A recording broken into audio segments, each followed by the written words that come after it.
big ambitious target that has now been set by the Bharatiya Janata Party. They say, ab ki baar 400 paar. In 2019, the Bharatiya Janata Party won 303 seats, marking a landslide victory after 2014. Usually, what the political analysts will tell you is that there's a possibility that the number of seats could drop when a political party aims for a second term. But the Bharatiya Janata Party proved everyone wrong with their 303 seats in 2019. They had more than enough seats to form a solo government. This time around, for their third term, the Bharatiya Janata Party aims to achieve 370 plus seats in our 543 contest. Is that even possible? What does the poll mathematics really tell us? We will now go over every single region, to understand the poll mathematics and if the numbers back the BJP's dreams or not. Taking this conversation forward with me, I have Himanshu Bhatt, Joyita Basu and Pankaj Bora with us. Let me begin this conversation with Himanshu Bhatt. Himanshu Bhatt, I just want to understand from you, we try to put together the region-wise seats. If we were to look, sir, at North India specifically, and I'm going to request our producers if you can just put North India on our screens at this point in time, if that's possible. Let's do that. In North India, we're looking at 225 out of the 543 seats. In terms of the parties, the NDA won 203 as far as North India is concerned. UPA bagged just 7 and the MGB, the Mahagathbandhan in 2019 bagged 15, the others got 0.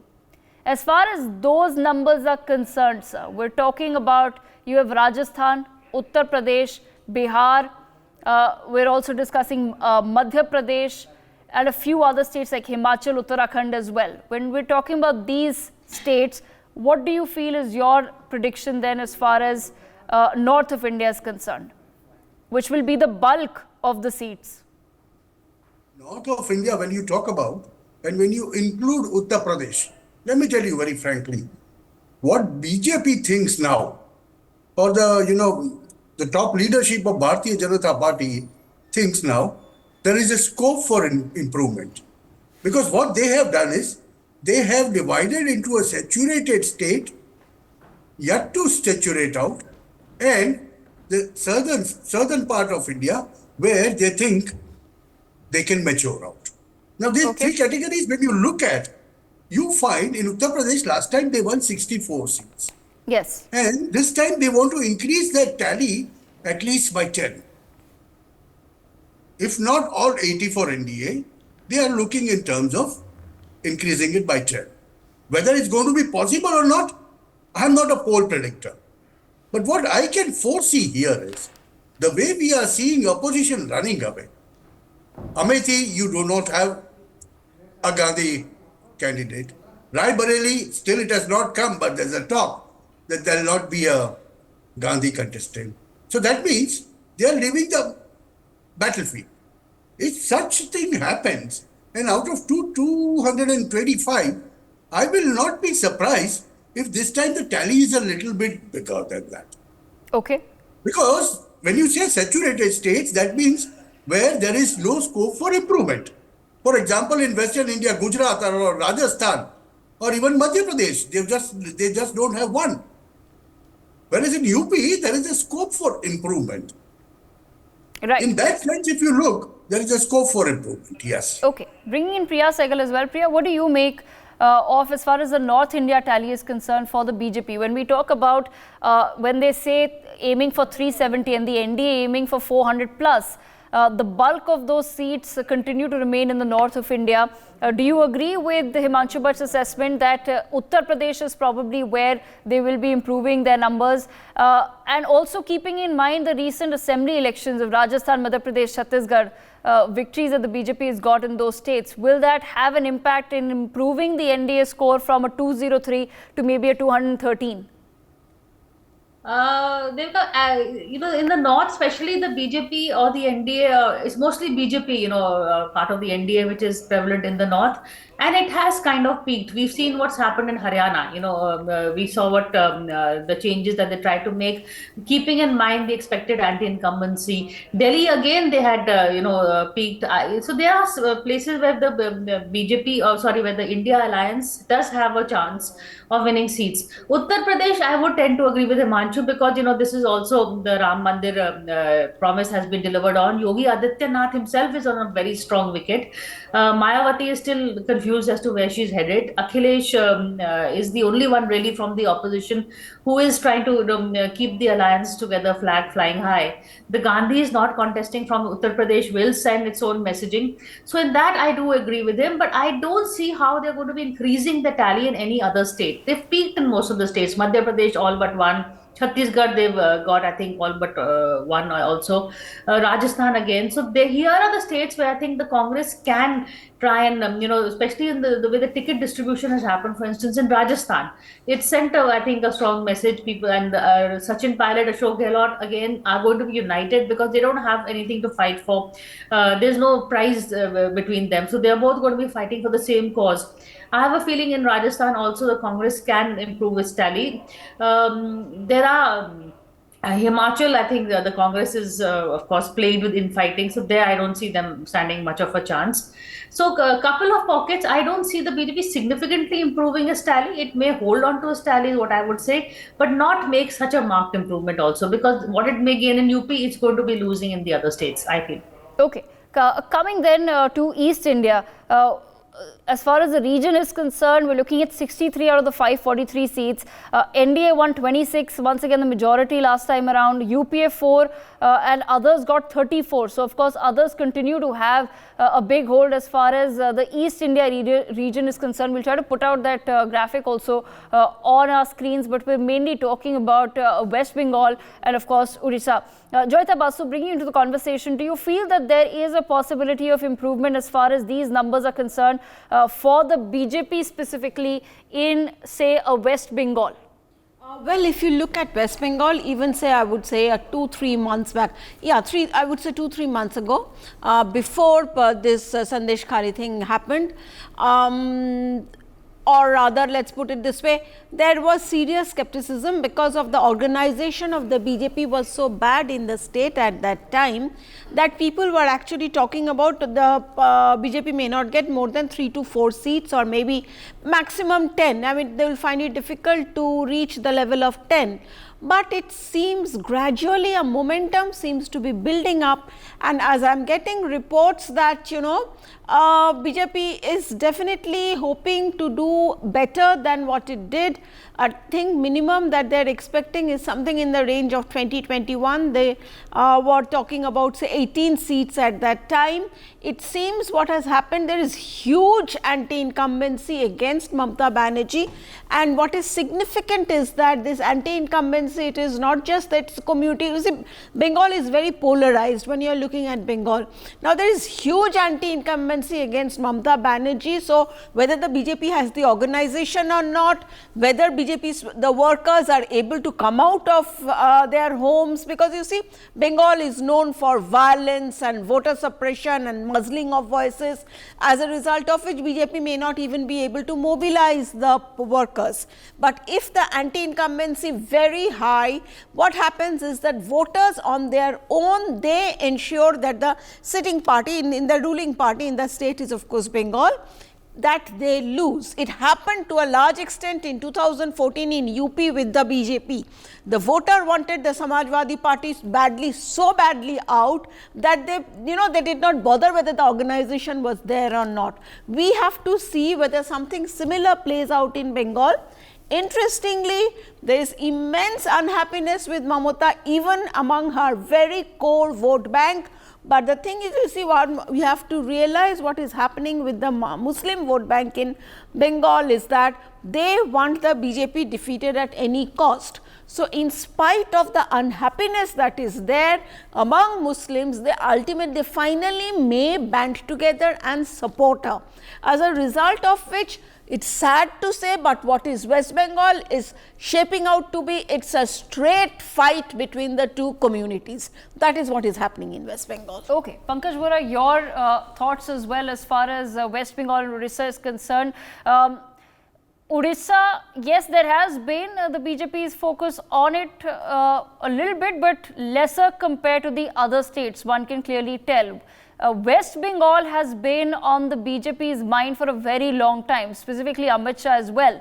And they have in the past now said that we're coming up with strategies to at least make further inroads in West Bengal. Do you feel that any of those strategies will pay up in the upcoming polls? Look, I mean, I don't know how the strategy will pay off ultimately, but BJP's strategy or objective has been looking towards the east, because they know that that is one region where they can, increase their tally, and having reached the total saturation point in most of the northern states, and whatever losses they incur in the northern states where they had, got 7% result last time, they wish to make it up in both Bengal and in Odisha. Now, whether that is possible or not, I cannot say. But in Odisha, for instance, BJP is not as determined to take on Biju Janata Dal as it is determined to take on Mamta in Bengal. Yeah, yes. So there is a difference of approach, because Naveen Patnaik, keeps to himself and, is only interested in running the affairs of his state and does not meddle in national politics. While Mamta is also seen as a potential figure to lead a opposition alliance, if at all, it has any chance of coming to power at the center. And Mamta is also, a 3 times chief minister, and is very much in the race for the top position in case it happens. And the Bengalis, for instance, though Joyita is much better equipped to talk about Bengal than I am, but there can be a parochial or a regional sentiment which can, sweep and can, help Trinamool Congress in, when voting takes place in this particular state.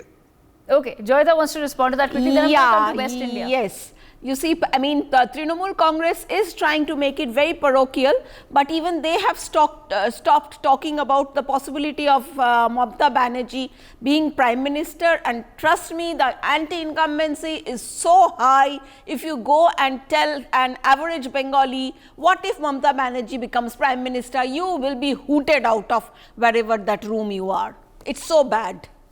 Okay. All right, coming to West India now. When we're looking at West India, we're talking about Gujarat and Maharashtra. NDA was at, out of the 78, 69, UP at 6, NCP at 5. Himanshu, but bringing you back into the conversation, as far as Gujarat is concerned, yes, the entire state was orange last time around. Maharashtra is where, of course, Congress, NCP did get some of their votes from. Are we looking at any change here, really, given the recent political developments as far as the state assembly is also concerned? See, I'm looking at the political developments of Maharashtra. Gujarat is a saturated state as far as BJP is concerned. Yes. And if they lose a seat, that will be considered their defeat. Let me put it very, very flatly.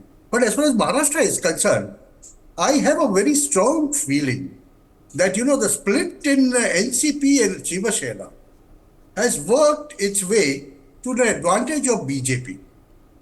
And what they would be able to do is, because what has happened is, recently Congress has not split, but a core vote of a Congress of a region has moved away from Congress. Whether they will vote for BJP is not certain. But what is happening is, in this scenario, when this fight becomes straight, with a depleted Uddhav Thackeray Shiva Sena, whatever left of Congress, and Sharad Pawar and his daughter against Ajit Pawar, Eknath Shinde and BJP, the straight fight would result at so many places in favor of NDA alliance. And that's what I'm looking at. What they were able to do in 2019 in the alliance will not be able to do it now. And that you can see it yesterday, Bharat Jodo Nyay Yatra's culmination in Shivaji Park. You'll be surprised. If you scan through the crowd, you will understand. There were Shiva Sainiks, faithful Shiva Sainiks of Bala Sahib. There were some other people, but they were not Congressis from there. Now see, what happens is Congress has a core vote in the western states, which you cannot take that away from them. It's been about 70 years that they have been enjoying that core vote. But that core vote, and similarly the core vote of NCP, has also got split. Supriya Sule has been winning on whom? It was Ajit Pawar's planning that used to win. Ajit Pawar used to be the convener. Whether you like it or not, you will have to accept it. Because he was the convener, and what has happened is, in political games, at times, a father wants his daughter to come up, but at the same time, Yes. he wants to continue with his legacy. And this is what is going to play very badly in Maharashtra politics. I'm telling you. Okay. And this will result into routing of Shiva Sena, Uddhav Thackeray and Congress on Maharashtra. I'll Okay. not be surprised. Okay. I'll not be surprised. Okay, I'm going to quickly now go across to another crucial region where the BJP has been focusing on, which is the south of India. We're looking at 130 out of the 540 seats. So the next big bulk of seats in the south of India, where last time around NDA, which was the BJP, of course, with its alliance partners, managed 30 out of these 130 seats, UPA bagging 59 and others, of course, in the south bagging 41. Priya, bringing you back into the conversation, a lot of focus and energy and time of the Prime Minister himself has been spent touring a lot of the southern states. But has the message then really reached the person on ground in the south of India? Can the BJP expect to make those inroads that they have been eyeing for a very long time as far as South India is concerned? Before I go to South India, Devika, if I may just quickly a short rebuttal to what Himanshu said. The scenario that he's painted for the India bloc also works for the other parties. Eknath Shinde and the BJP, they're going to have an equal amount of problem in terms of seat sharing, in terms of converting a vote. They've been, their whole argument has been against each other in terms, it's not just the Hindutva right-wing thing, but their workers have been jostling. Tickets that have been given to one party are not being welcomed by the other party. They're going to have a huge problem converting that vote into winning seats. So I think the problem is both-sided. On one side, yes, the Pawar faction and the Shiv Sena and the Congress also will have a problem converting the vote. So will the other side. So that is actually going to be a very interesting state to watch in terms of alliance management. Who gets to manage the alliance better? Who gets a conversion rate better? Right. And I agree with them. The crowd did not have Congress voters. Even in Uttar Pradesh, Akhilesh Yadav has pointed out again and again that although he does an alliance with the Congress workers don't show up. It's the Samajwadi Party workers that really showed up at rallies, at joint events. Ditto, I guess, for Maharashtra also. But in Maharashtra, the Congress does have a base, which it does not have. In Uttar Pradesh, there are definitely large number of workers, pockets of influence. So I won't really write the Congress off totally in Maharashtra either. Okay. Coming to South India, the BJP is on a back foot. They are trying hard. Prime Minister made all those visits to Tamil Nadu, I think 13 visits or something recently. He's been focusing on the state. They've also got identified a young leader over there. In Anamulla, I keep forgetting his name, but so they have a face there, but they don't have a cadre. They don't, the problem that the Congress faces in the north, the BJP is facing in the south. Prime Minister may go campaign, get a lot of momentum, but they don't have cadres on the ground to turn that momentum into votes. They made inroads in Karnataka and a bit in Telangana. In fact, one of the reasons they are not tying up with the Telangana Bharatiya Janata Samiti is because they are hoping that the anti-Congress vote will go to them rather than sharing it with the BRC, and any of the anti votes will go to the BJP. BJP is in a strong position in Telangana. It could get some amount of seats there, but I'm not very good with numbers, so I'm not going to make a prediction. But apart from that, I don't see. Though they fielded a high-profile candidate in Kerala in terms of Rajiv Chandrasekhar, he's facing Shashi Tharoor. I don't see him winning that seat, though it's going to be a fight for us for the headlines in terms of media coverage, but that's about it.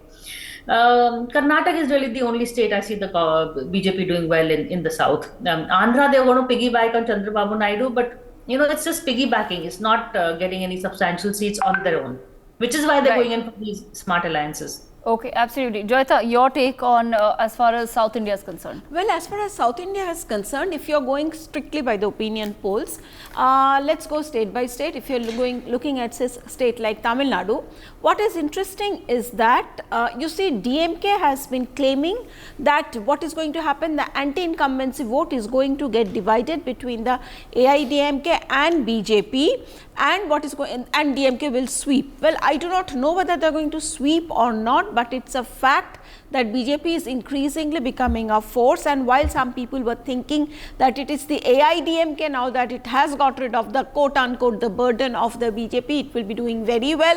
It may not happen, because there is a possibility that the BJP may be doing well, better at least. But yes, when you are looking at any state, what matters is that that critical mass of votes where it reaches and the vote is converted to seat. Now, whether the BJP has reached that critical mass or not in Tamil Nadu in particular, that is debatable, but even then some people are expecting BJP to get 3 or 4 seats over there. Now, if you are looking at Kerala, I mean BJP's internal surveys are saying they are in contention for 2 or 3 seats.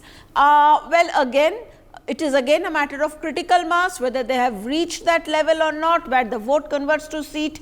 We don't know that yet. It did not happen. BJP has been rising very fast in Kerala, but it has not happened till now. Okay. And when we are looking at, say, for example, particularly Karnataka, I am hearing that, Karnataka, BJP may not sweep that state, but yes, BJP will do far better than Congress, even though the Congress is in power over there.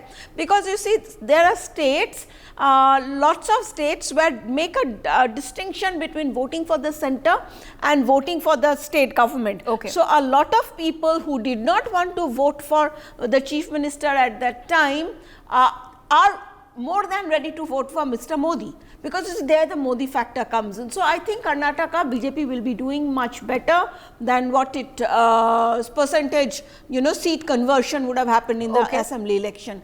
When you are looking at Telangana and this thing, Telangana, I think BJP and BRS may be in the contention for the second and third place. Definitely Congress will be doing better.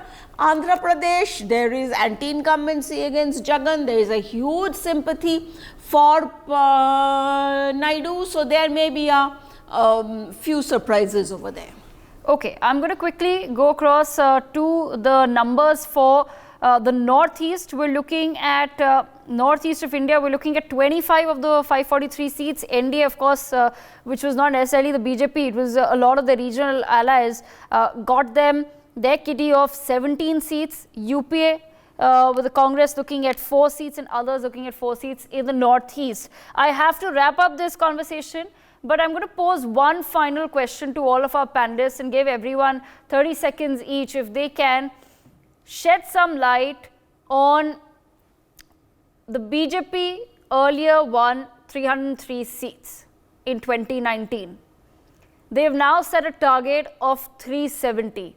I want to begin with Mr. Pankaj Bora. Mr. Bora, where is the BJP then getting this number from, as per you, sir? Well, I don't think BJP is getting that number at all, because, setting a target is tactical, it is strategic. It is to, raise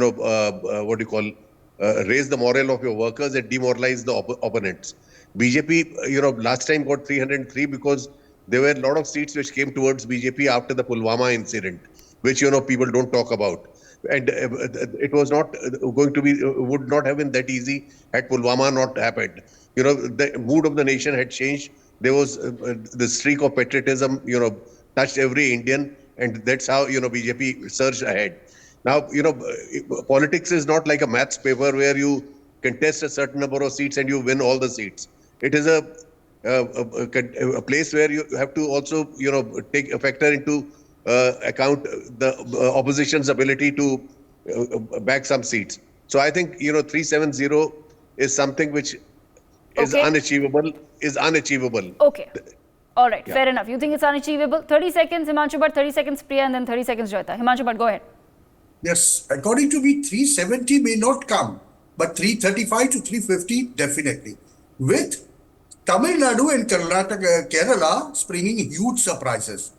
People will be surprised to know because the critical mass of vote, what Joyita was talking about, in Tamil Nadu, there are 8 constituencies in the southern part of Tamil Nadu, starting from Rameshwaram onwards up to Madurai and Coimbatore and Palakkad, that they are crossing that critical mass.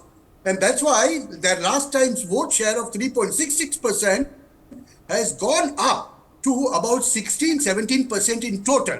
And in a tri-corner contest, you need just that critical mass to go through and you are in contention. Similarly, in Kerala, every time, 2 times they have flattered to deceive in 3 seats, but this time they may not win Thiruvananthapuram, but they will win Thrissur. Okay. That is what is happening. And that's why I expect 335 to 350, but not 370. All right, fair enough. Priya Sehgal.